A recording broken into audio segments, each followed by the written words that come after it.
All right,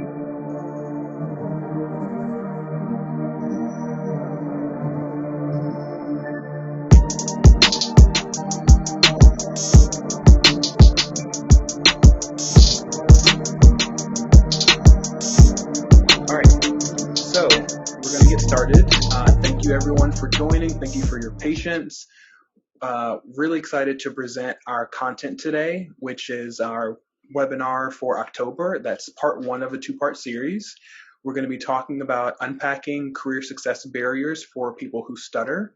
It'll be co-hosted by myself and Jonathan, and we're just going to do a brief introduction to get us started. So my name is Carl Coffey. I live in Bowling Green, Kentucky. I work remotely for United Health Group. So even before the pandemic started, I was a telecommuter for United Health. I work in the automation re-engineering and technology team. So doing a lot of process improvement, looking at ways to make our internal processes more efficient. So that's kind of a big focus of what I do for work. So I'm also a person who stutters, of course, and I serve with Jonathan and also John Moore, who is here, on our WeStutter at Work committee that is focused on career success for people who stutter. So really excited to be with you all, and I look forward to spending some time with you today. Great.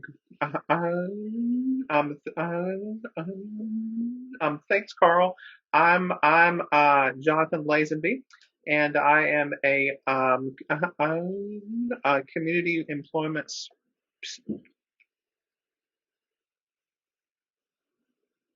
specialist with the state of North Carolina. I I I I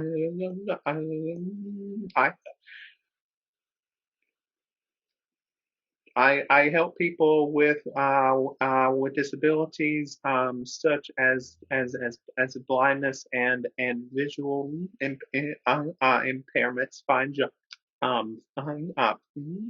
jobs and maintain jobs. And one of my responsibilities is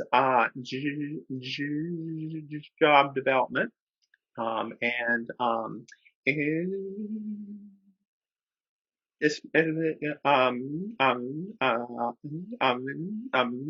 it's my pleasure to talk about a passion of mine as a job developer, and then also as a person who stutters to navigate those barriers that we have. So thank you for having me. Awesome. Okay, so the purpose of this presentation is to be a tool for people who stutter to obtain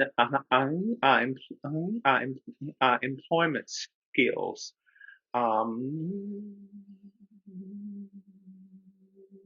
All people need those. However, this presentation is especially designed for people who stutter.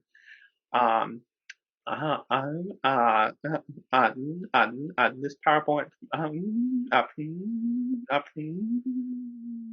presentation is a shorter presentation of a longer presentation. that due to time, um, um, that will be um, presented on the NSA website, and for you to look at it more in detail, and then also to to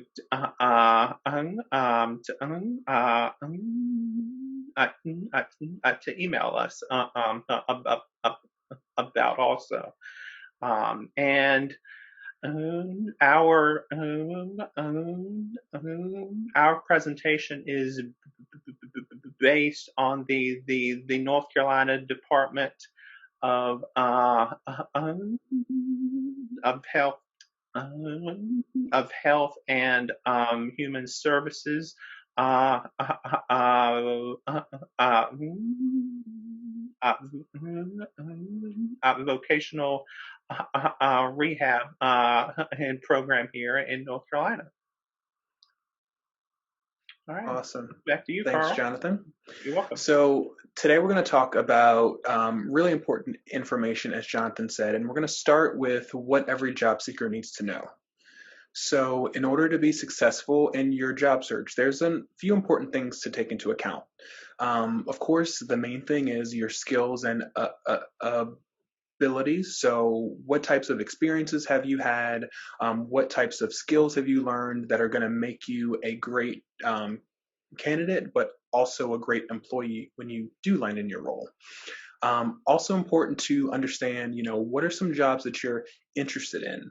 Are there certain companies that you want to work for, or is there a particular like field or focus that you want to kind of narrow things on? When you're able to define these things, you're really able to hone in on your job search and to make your efforts in job searching a lot more efficient and effective, which we'll talk a little bit more about as we get into the presentation.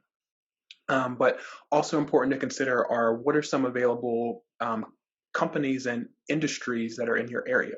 Of course, now, a lot of us are potentially working working working virtually because of the pandemic. And so this might broaden our scope of kind of companies or roles that we're able to take on. But if there's a particular place that you're interested in, say if you really want to work for Apple, what are some ways that you can kind of get your foot in the door? It's also really important to take a look at who you are. And when I say this, I mean, skills are not the only thing that you bring into the workplace. Something that I'm really big on is, how can we bring our full authentic selves into work? And so you are so much more than just an employee who does a particular job function. You have your own set of values, of interest, and your own personality as well. So it's important to kind of understand how can we find a particular role with a particular company that's going to allow us to really bring our full self when we come to work. Great. Thanks, Carl. So next we'll talk about the different um, kinds of skills um, that you'll need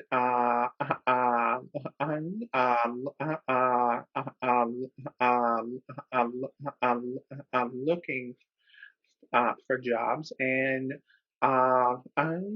first off is your hard job specific skills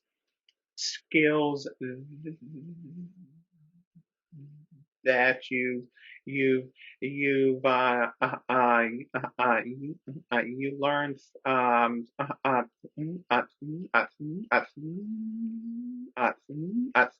through trainings, and then also jobs that are are uh, uh, related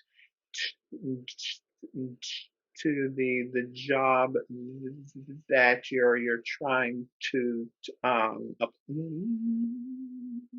apply for. On, and next is trans uh, transferable skills, jobs that you've had previously, in which you might think, well, is this job um, um, um, how will that help me for this job coming up? And then, as a reminder, there will be a list of of of of skills on the larger presentation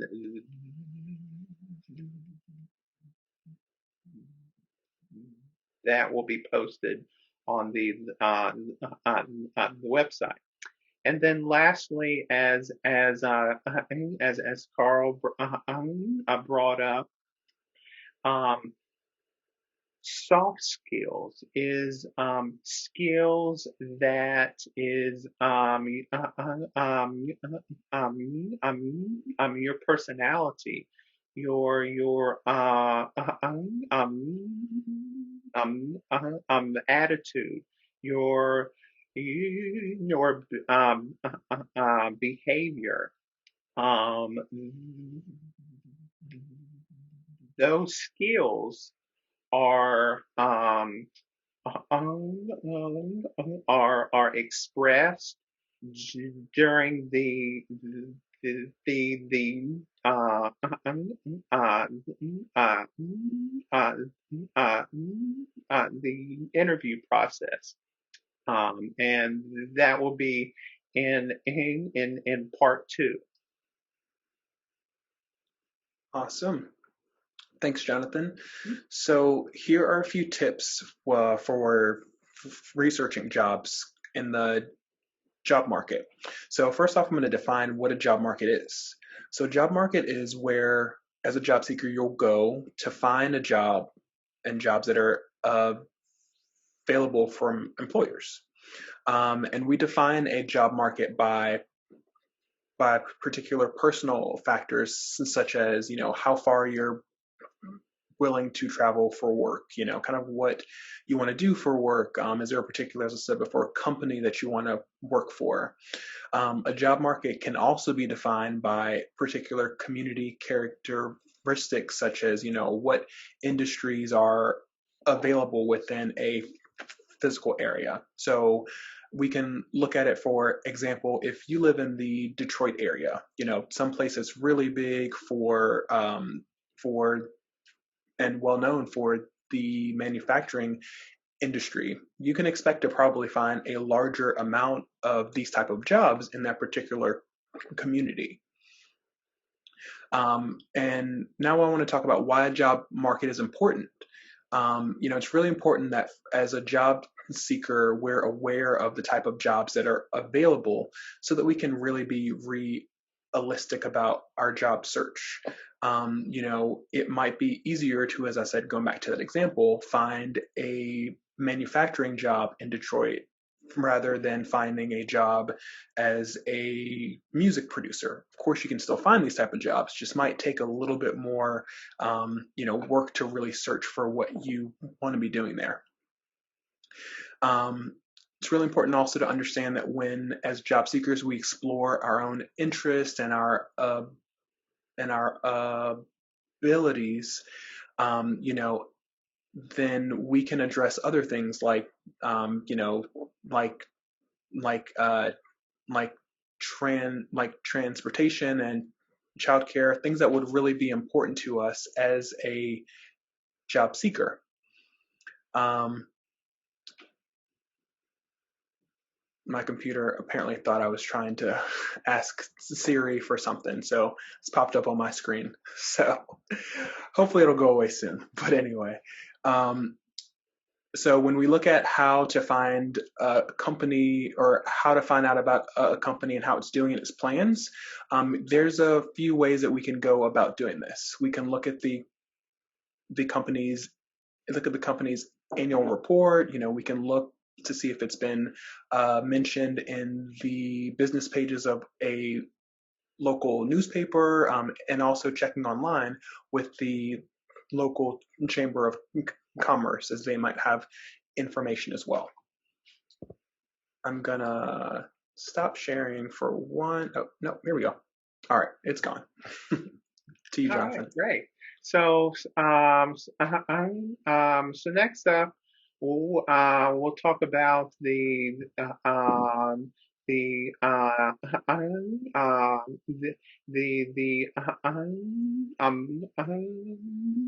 open and the hidden job markets. You'll notice the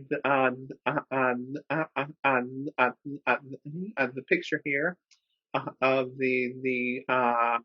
um, of,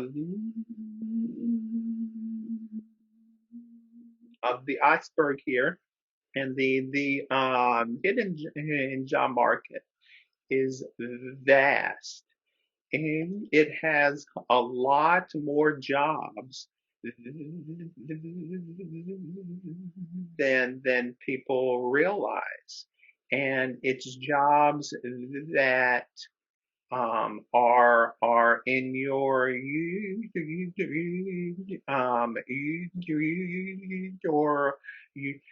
your local community, and then also in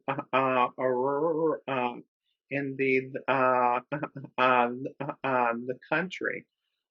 It's jobs that are um, have that are not posted. Most people just go on the computer online and find a job and apply. And in most cases, um, those jobs have hundreds, and in some cases, um, thousands of people apply for those. Um, so to get a job in the market that is less competitive, um, um, uh, uh, talk to uh, um, your family members, and colleagues, um, your clubs, your religious organizations, um, and they might have, or know of another person who can connect you with with getting that kind of of of of, of, of job. It does require um, um, to to be more active, than just going online and applying. Um, but my recommendation is to not job search in isolation. Alrighty. Awesome. Thanks, Mm-hmm. Jonathan. Yep. So full disclosure, when Jonathan and I were going through the presentation, I told him this is probably my favorite slide because I'm all about, how can we change our perception when we're going through the job search process. As some of you who may be in the job search process know, it can be really tough. You might get a lot of no's before you get your first yes. And it's easy for us to become discouraged when we're going through this. But, something that I like to do is try to take any negative thoughts that I might be having and see how I can flip them to become positive thoughts. So let's just go down the list. So the first one, we might be thinking as we're applying, employers don't want to hire someone who stutters. How can we change that belief into a positive one? A positive aspect to think of would be employers want to hire qualified applicants. And that is so true. When I was going through my job search process, I probably applied for, and this was just internally to my company, over a 9-month period, I probably applied for no fewer than 75 jobs. And I had a lot of no's. I had a few interviews, but it really took me a long time to get to yes. And I finally got to yes when I just said, you know what? I'm just going to show these people why I am a great employee, what types of things I have done to put me in the position to be successful in this job. And one thing that I did on my final job interview for the role that I have now was actually disclose my stuttering. And that's something that if you've gone to a few of our webinars in the past, we've covered this at length, but pretty much a simple explanation is when you disclose, that's pretty much letting people know that you stutter. And for a long time, I thought, well, I'm not going to do that. I want to hide the fact that I stutter. But when I kind of put that on the table and let folks know, hey, I'm a person who stutters, that doesn't negatively impact my ability to do the job. In fact, it makes me a better employee because it makes me able to be a better listener, to be more empathetic to people, to be a harder worker. When I reframed that and put it as a positive thing, that really helped me a lot. The next belief can be, you know what, I can't compete with applicants who don't stutter. And as Jonathan said, for some job roles that you might see posted, there might be hundreds, if not thousands of people applying for that same job. So you want to look for what are some ways that I can distinguish myself? What are some things that I can put either in my application or my resume that's going to make me stand out? And one thing that always can help you stand out is being a qualified and hardworking person. You've got to think, what are some things that I can do to really show either the human resources person or the hiring manager that I'm the person for this job. Another negative belief that's kind of linked to the first one is the competition is overwhelming. And that can be true, especially now. There can be a lot of folks who are applying to jobs. But you've got to, as I said before, look at ways that you can distinguish yourself from the competition, and you've got to know that a majority of the people probably aren't going to take that extra step. When I say that, I mean things like, after you've interviewed for the job, say if the hiring manager lets you know that you should be hearing something in a week. If a week and a half goes by, it won't hurt to just follow up and say, hey, when we spoke last, I had a really good conversation, and you mentioned I should be hearing something in a week. I just wanted to follow up to see if there's been any progress or a decision made. doing something like that might be just what that job poster needed to see who really is going to be serious about this job. So doing something like that can really, put you ahead of the competition, because it shows that you're going to take it shows that you're going to take initiative and that you're really serious about getting that job. Great. Okay. So next up, we'll talk about some tips to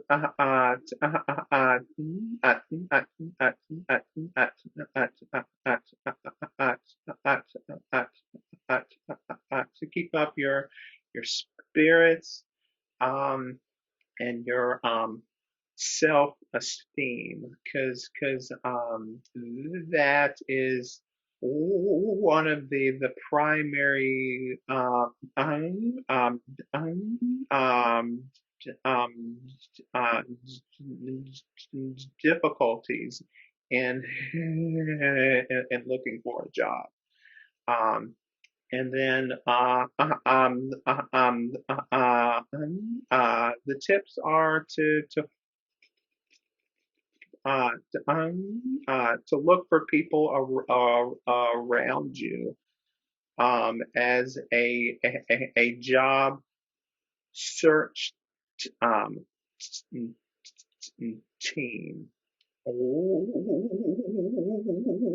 whether that is your school or your groups you're in, in, involved in, to let people know, hey,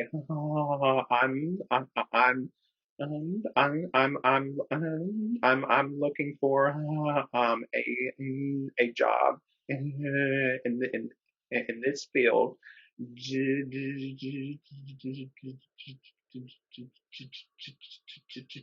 Do you know of someone who is in that department? And then also, um,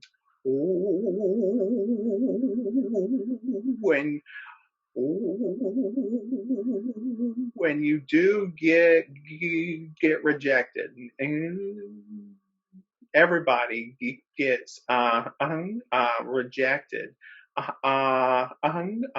don't take it personally. That was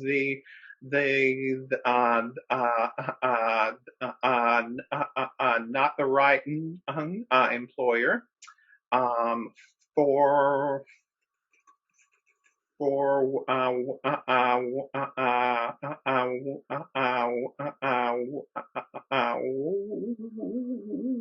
whatever reason, and take it as a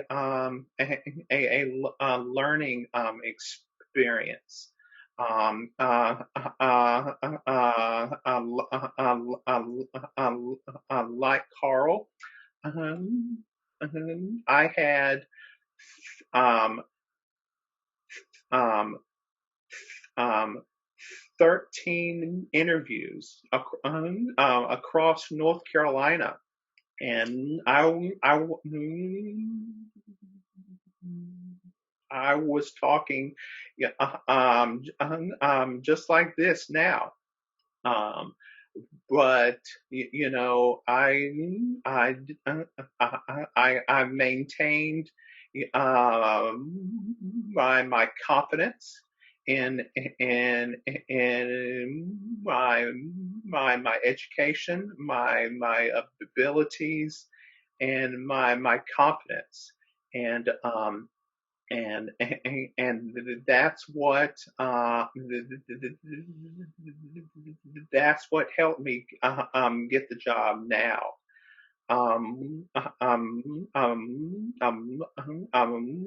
Also, uh, uh, uh, uh, maintain your health. Eat right. Get out. and maintain your energy.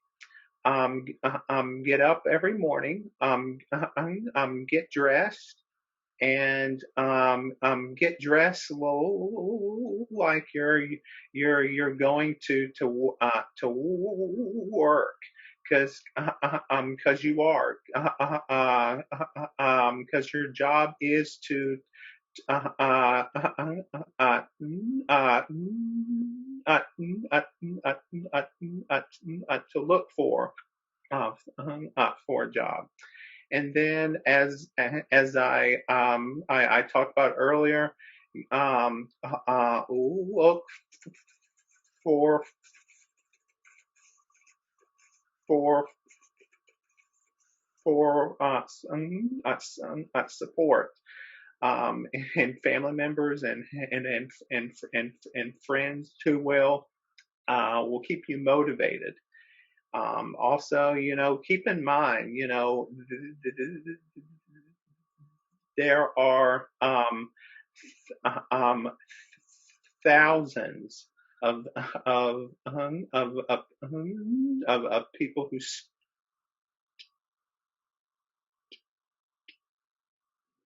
stutter. Um, um, um, um, um, just like me, and most of you probably, who are successfully employed, and so please don't give up. All right, back to you, Carl. Awesome. Thanks, Jonathan.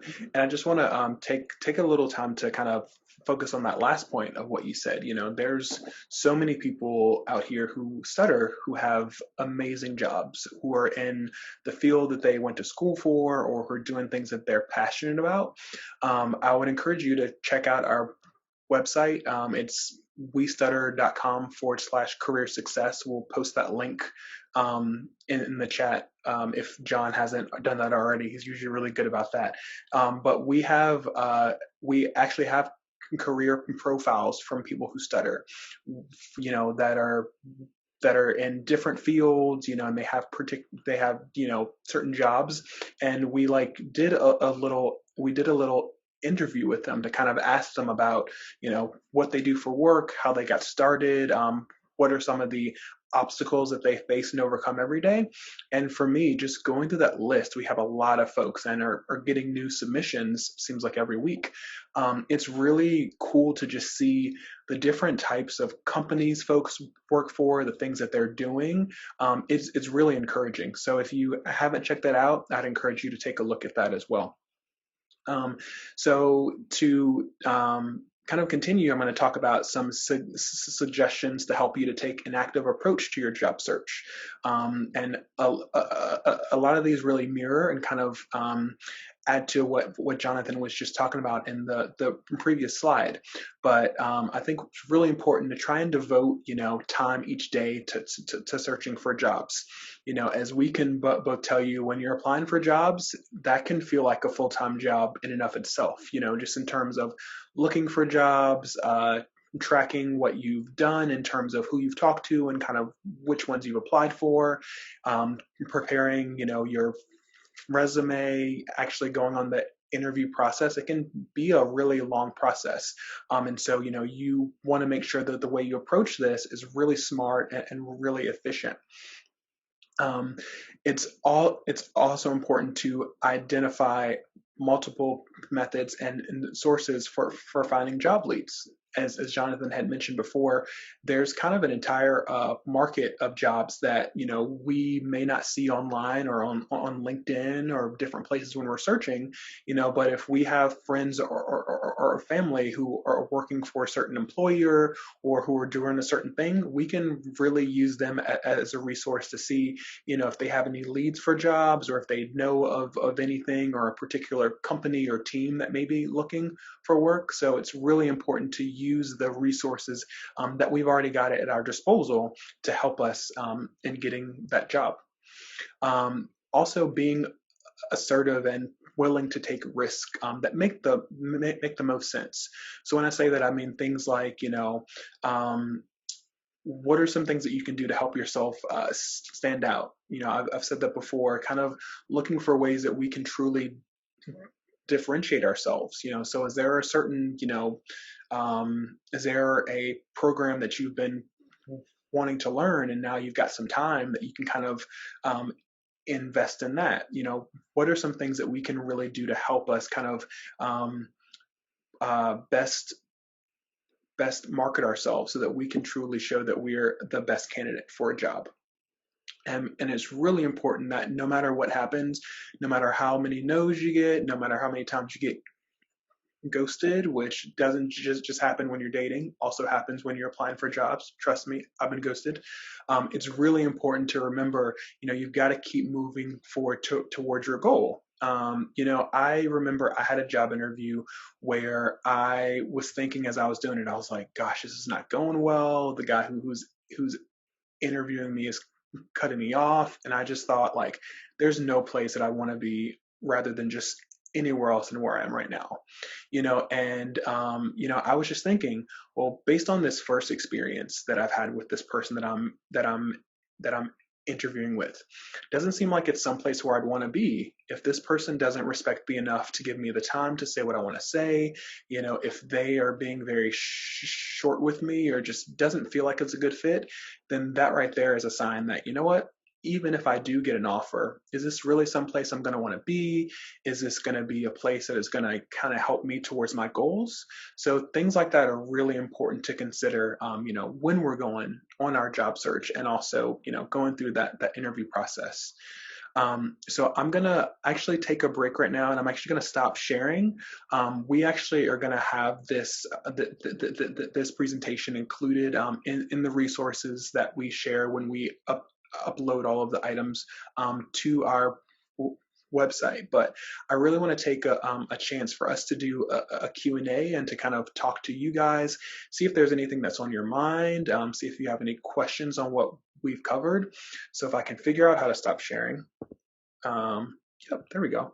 I'm going to stop sharing and come back to the chat since I wasn't able to see what was going on in the chat, and kind of just open it up to different folks. If you have posted something in the chat and kind of have some questions, we would love to know what's on you guys' mind. So I'm going to actually put myself on mute and start scrolling. But if anyone has a particular question, if you can use the raise hand feature, and we can go in that order to call on folks. If you want to share or have a question, let's start that way.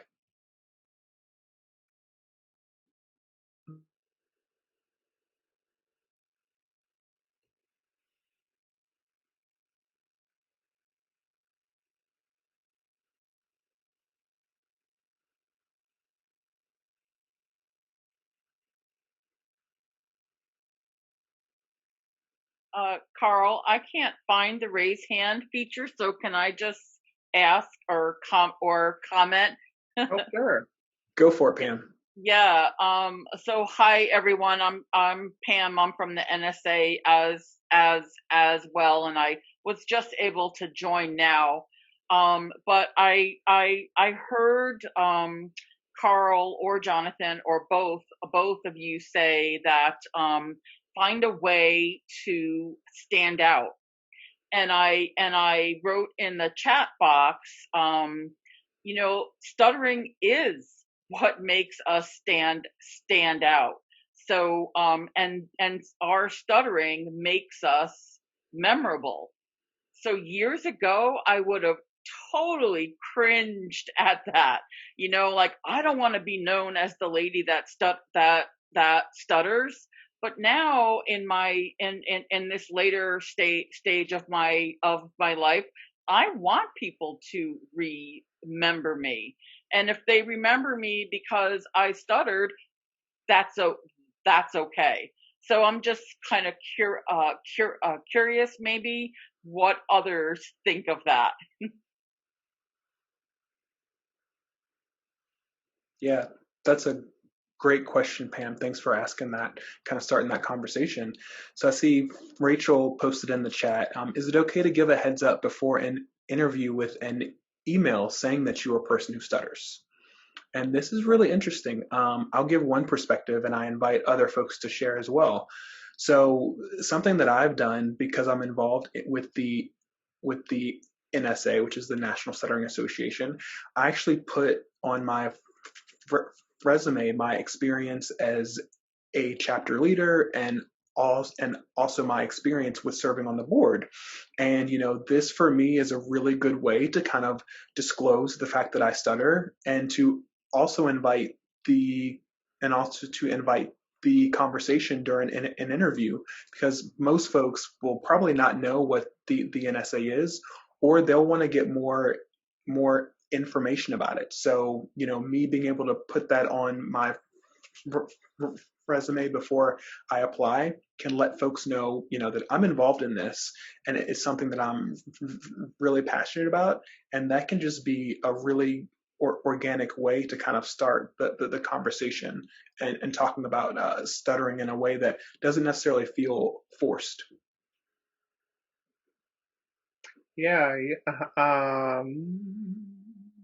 my recommendation is to not put it on your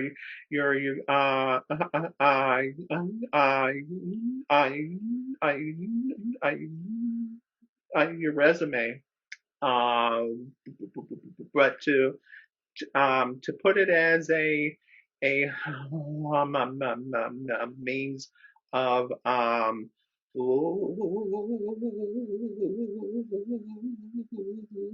leadership. As I am I'm a member of national just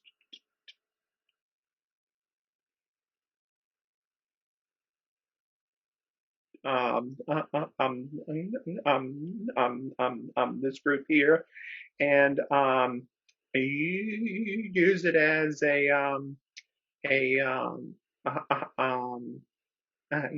as a tool, and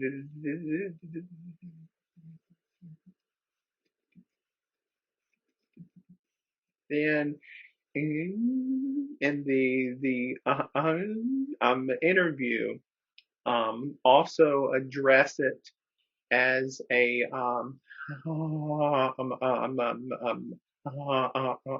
means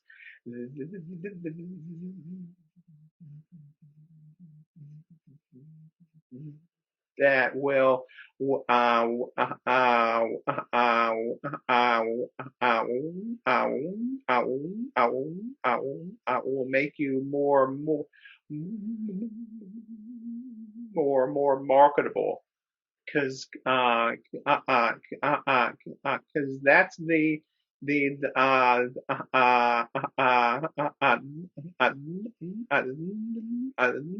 main issue here is making yourself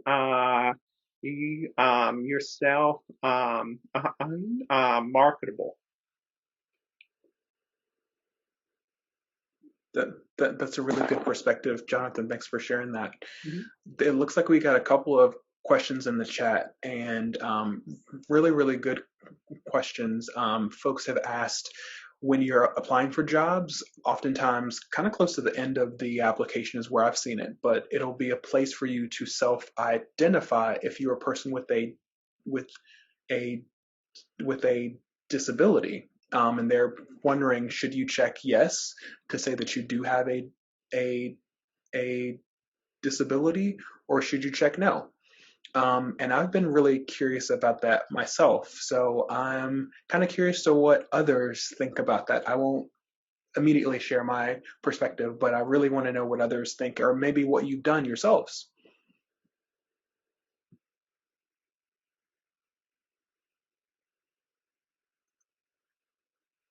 Hi.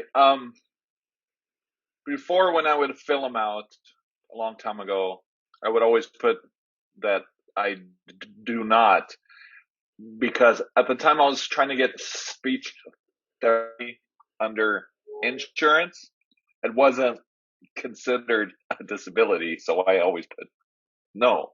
And so if they didn't consider it a disability for some reason, but now I think they do, so I tend to put yes. And as I mentioned, I don't know if it helps the business to check off another box that they have a certain percentage. So it's just what I've encountered.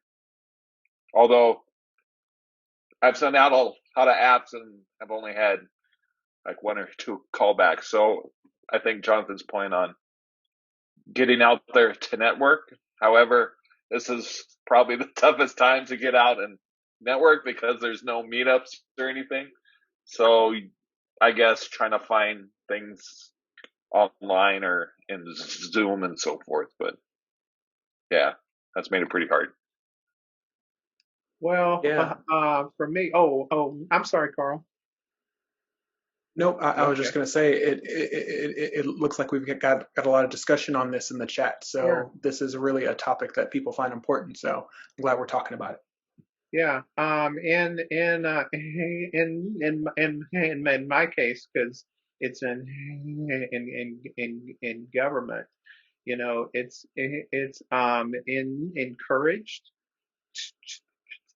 to disclose, and then for larger companies, they cannot discriminate because of a disability, and stuttering is a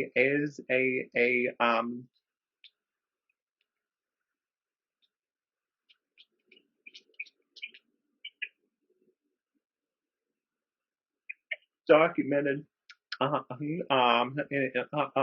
disability, and um,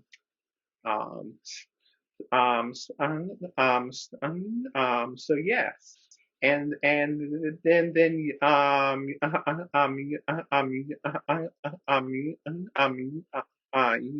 using that as in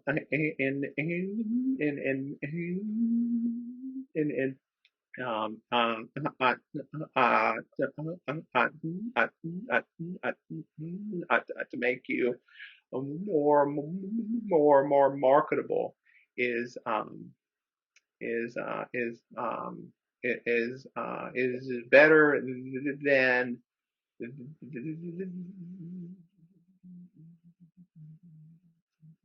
the employer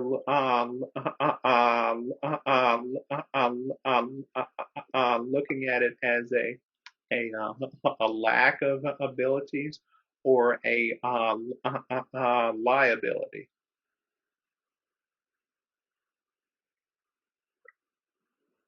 Yeah, that's really good perspective. I feel like, with a lot of things we discuss the within the stuttering community, I think there's folks who are really firmly on one side of an argument and folks who are really, in a certain school of thought as well. So, I think it really just depends on personal preference. What are you going to feel most comfortable doing? Yeah. I think kind of as Alan said, recently I've started to think of it as, well, if it's a way to just to distinguish myself. There's a lot of companies who, the big thing now is just, see how they can make it so that their companies and their workforce is made up of, kind of folks who, would mirror the um, would mirror the population as a whole, and so they're oftentimes seeking to reach out and get a more, robust amount of folks who do fall under these um these these different these different umbrellas, and so it can be a positive thing to market. Really just depends on your perspective on it. I think we've also seen some discussion about self-disclosure, and that's something that I had mentioned very early on in the presentation. But I'm kind of curious to see what other folks think about that as well. Have you disclosed the fact that you stutter in when you've had an interview? If so, kind of how has that gone for you? I'm curious to understand some perspectives of folks there.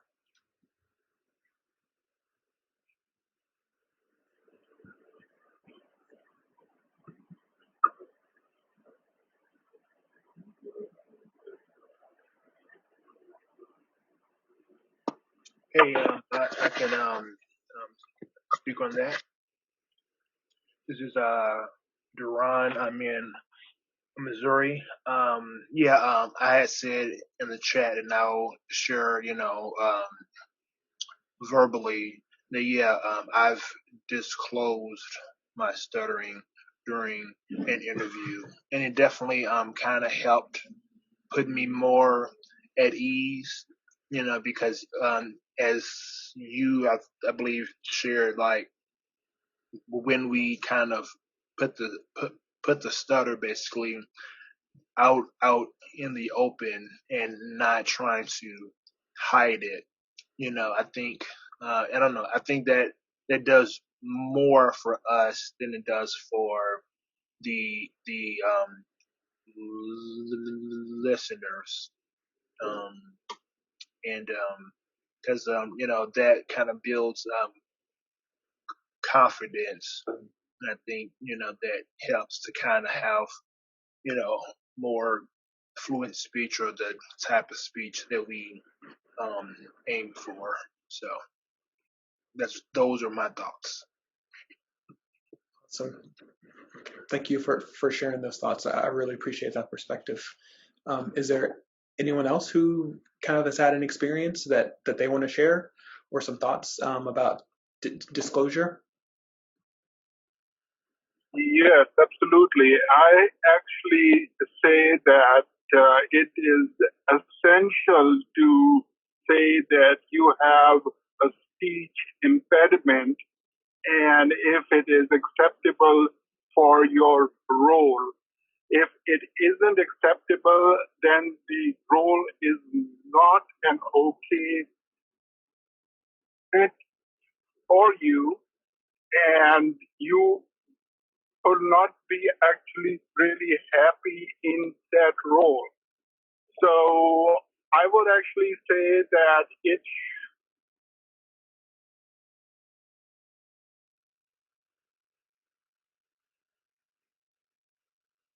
isn't on my it in the in the in my actual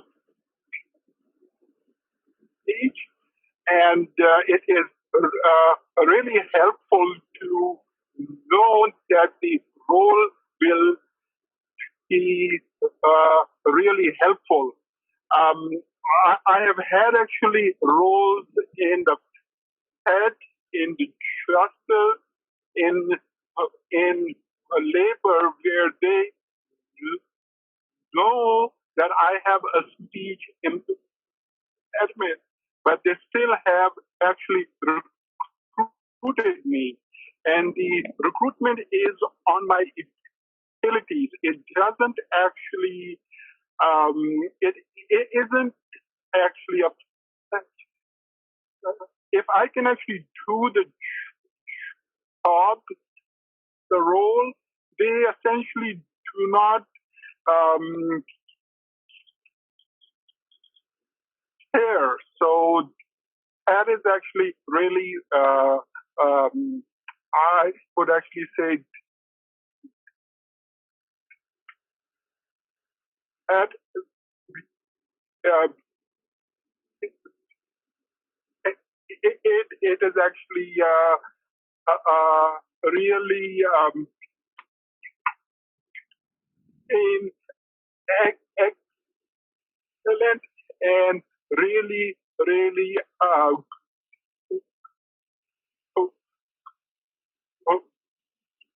Oh,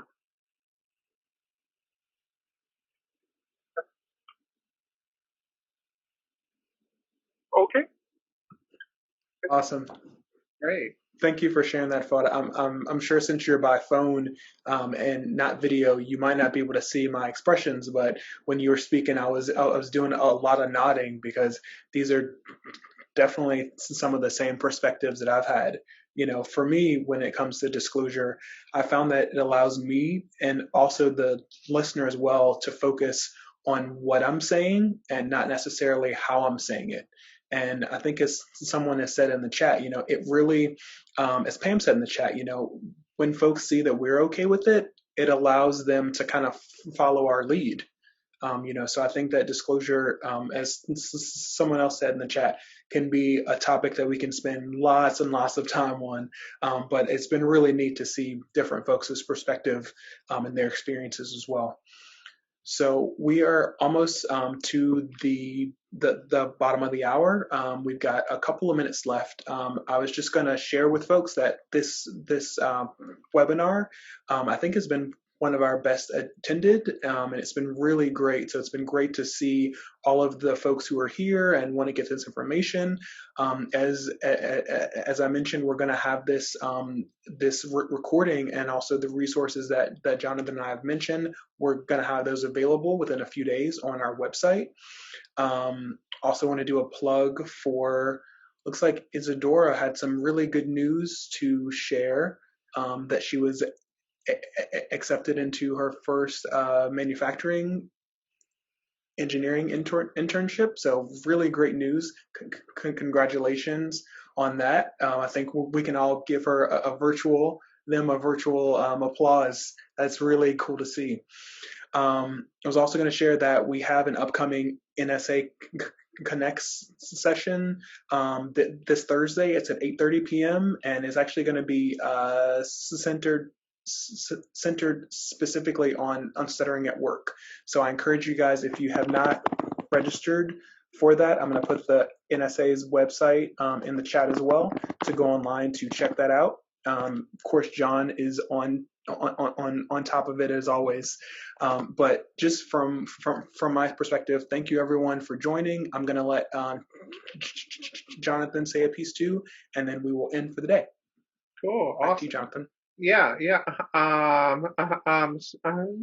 So Carl, can you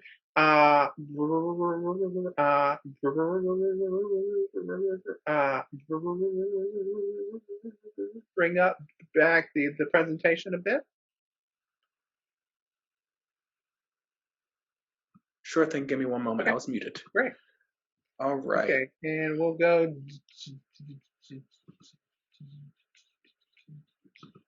down to so if you guys have any questions or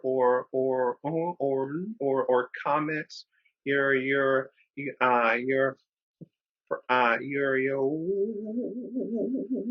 welcome to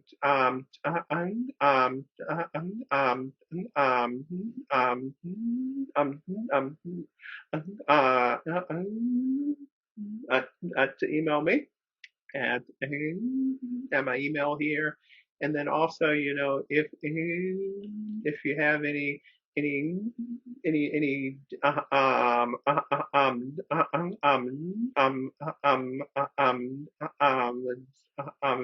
difficulties you want to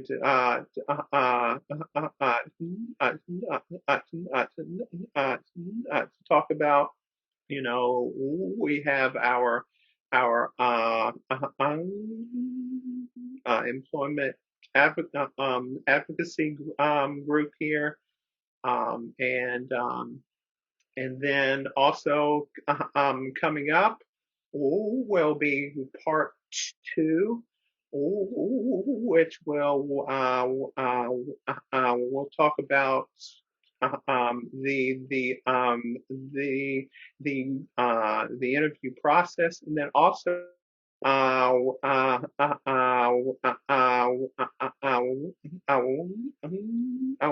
we plan to have employers come on and talk about what it's like um, um,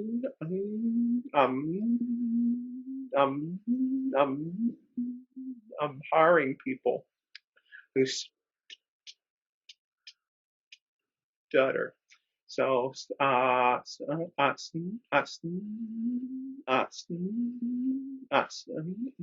look for that. Awesome. Yep. Thank you, Jonathan. I think we covered everything we could for today. So we've got some really exciting upcoming events, as we've mentioned, and we look forward to having you guys at those. Thank you so much for joining today, and I hope everyone has a great rest of your week. Take care.